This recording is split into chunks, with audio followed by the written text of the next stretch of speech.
Tapos matalo sa Dominican Republic at Angola, ang tanong ng marami ngayon, may pag-asa pa bang makapasok sa second round ng 2023 FIBA World Cup ang Pilipinas? Pwede naman, pero hindi ganun kadali at kailangan pa natin ng tulong ng ibang team para mangyari yan.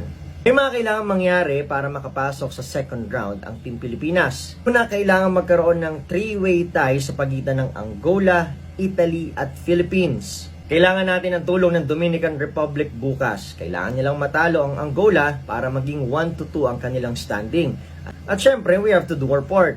Kailangan ding matalo ng Pilipinas ang Italy bukas.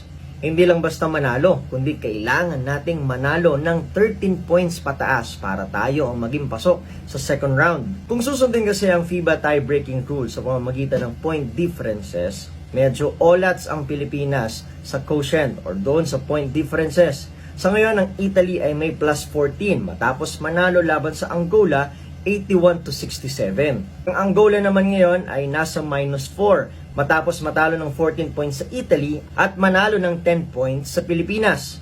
Ang Pilipinas naman ngayon ay nasa minus 10 matapos matalo sa Angola kagabi ng 10 points 70-80. Kaya kailangan ng Pilipinas manalo ng 13 points pataas para maging plus 3. Plus 13 minus 10 equals plus 3. Pilipinas ang mauuna sa standing na may plus 3. Ang Italy naman plus 1 habang ang Angola ay magiging minus 4. Tayo ang papasok sa second round ng FIBA World Cup 2023 kasama ang Dominican Republic sa ating grupo.